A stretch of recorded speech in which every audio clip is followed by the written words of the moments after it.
e eu quero partilhar com você neste sábado. Primeiro, quero desejar para você, toda a sua família, um final de semana cheio de bênção, final de semana cheio da presença de Deus, e que você possa, em Cristo Jesus, ser completo, ter completude. São 10 horas e 26 minutos. Eu estou aqui na área, primeiro piso aqui em casa, em Maceió, e dá para ver aqui as árvores. Vou virar aqui um pouquinho para vocês verem essa paisagem bonita aqui. Aqui na frente tem um campo onde os jovens estão desde 6 da manhã batendo uma bolinha, e nós estamos aqui cercados de muitas árvores, coqueiro. É um clima muito bom, muito agradável. E eu estava refletindo no café da manhã sobre o Salmo de número 37. Nós estamos vendo muitas perplexidades, muitas pessoas preocupadas, muitos até que confessam a fé em Jesus, declaram o senhorio de Cristo, falam sobre um Deus poderoso, criador e sustentador de todas as coisas.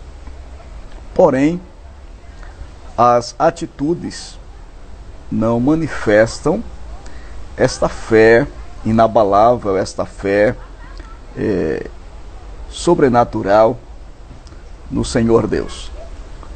Então eu quero partilhar com você aquilo que está queimando em meu coração, em minha mente, nesta manhã deste sábado.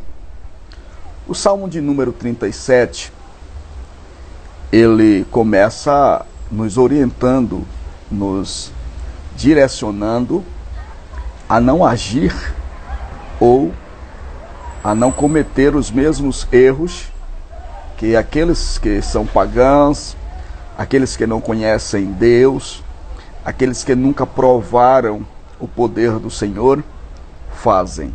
Nós não podemos agir da mesma forma. E o salmista começa dizendo: não te indignes, ou não te indignes por causa dos malfeitores, nem tenhas inveja daqueles que praticam a iniquidade, porque cedo serão ceifados e murcharão como a verdura. O versículo 3 diz: confia no Senhor e faze o bem, habita na terra e verdadeiramente serás alimentado. Olha que palavra poderosa.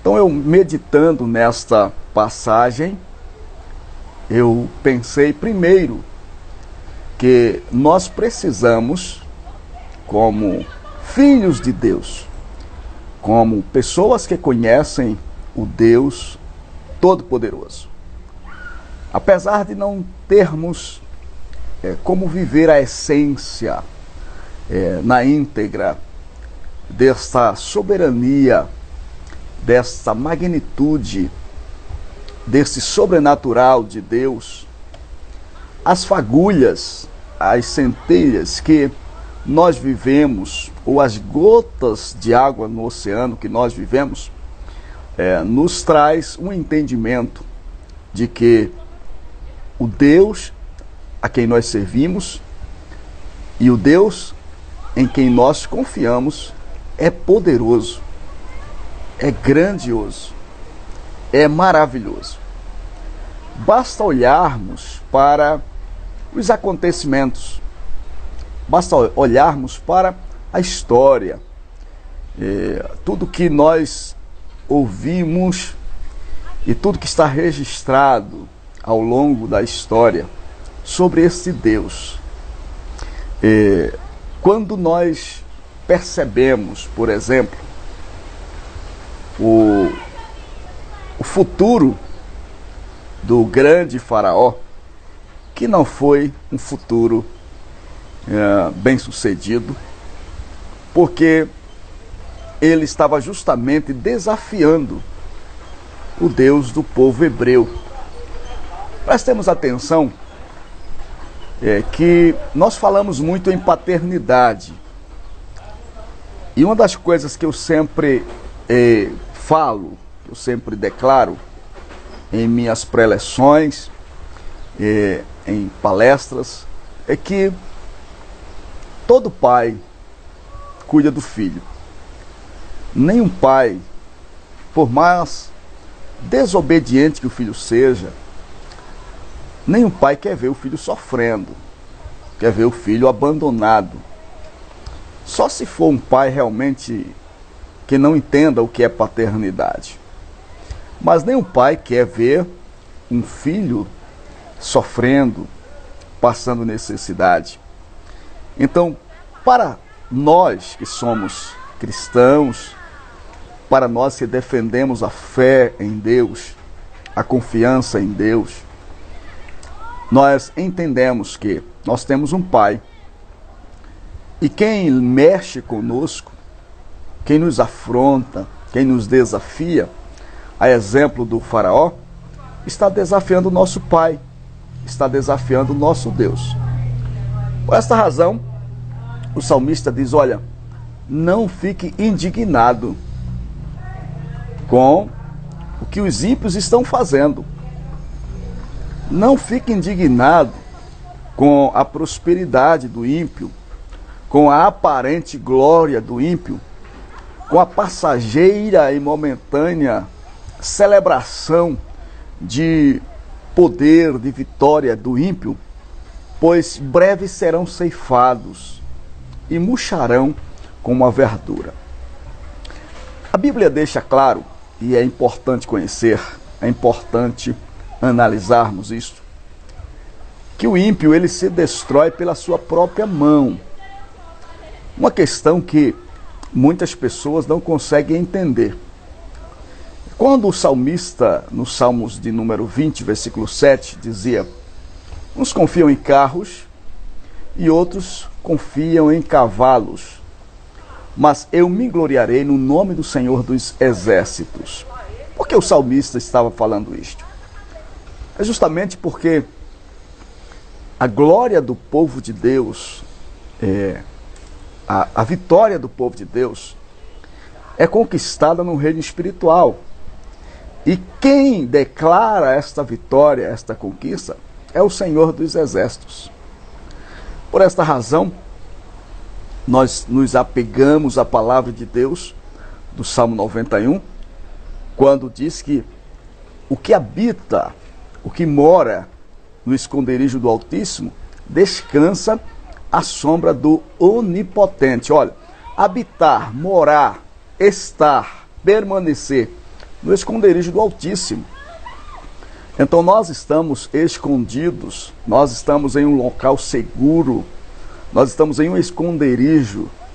E quem governa, quem controla esse esconderijo é o Altíssimo, é o Elion, é aquele que está acima, é aquele que é mais elevado, é aquele que é poderoso, ou El Shaddai, o Todo-Poderoso. E nós declaramos muito que o nosso Deus, Yahvé, é todo-poderoso, é o Adonai, é o Senhor. Mas existem momentos que nós agimos como se nós não acreditássemos naquele que é todo-poderoso. Por isso, o salmista, ele diz, olha, não te indignes, não fique indignado por causa dos malfeitores, por causa daqueles que obram ou praticam a iniquidade, porque em breve eles serão ceifados, eles murcharão como a verdura. Então, como a Bíblia fala que o ímpio se destrói pela própria mão, vamos deixar que os ímpios se entreguem à sua própria destruição. Porém, a segunda coisa que este salmo queima em nosso coração é a confiança em Deus. Ele diz assim, confia no Senhor. Confia no Senhor. Olha, gente, eu começo a analisar, eu estava pensando aí, ainda deitado pensando, Eu sou pai de 2 filhas, hoje uma casada, outra solteira, mas eu fico imaginando a nossa filha mais velha, a Jaiane. Ela, quando criança, ela era um pouco tímida. As pessoas chamavam, ela não ia. E as pessoas queriam a pegar no colo e às vezes ela perguntava se podia, se a gente liberava. Ela era assim um pouco tímida e ela era um pouco medrosa. Porém, se eu a chamasse ou se eu a convidasse a pular de um precipício, de cima de uma mesa, se eu colocasse ela em cima de um pilar e chamasse Jaiane, pule, venha, ela se lançava. Mas por que isso acontecia? Porque justamente ela confiava no pai. Ela tinha certeza que o pai não iria deixá-la cair. Porém, a primeira vez que aconteceu isto, ela temeu. Ela não se lançou de primeira. Ela temeu. E eu insisti. Pule, filha, pode vir. O papai vai te segurar. E ela pulou. Depois, ela passou a fazer isso com praticidade. Ela tornou isso normal. E, inclusive, de repente, às vezes eu estava desapercebido e ela se jogava. E eu a segurava. Então, confiar em Deus, acreditar em Deus, se jogar, se lançar sobre os braços dele, sobre a sua potencialidade, sobre o seu poder, sobre a sua glória, e confiar que ele vai te guardar, que ele vai te proteger.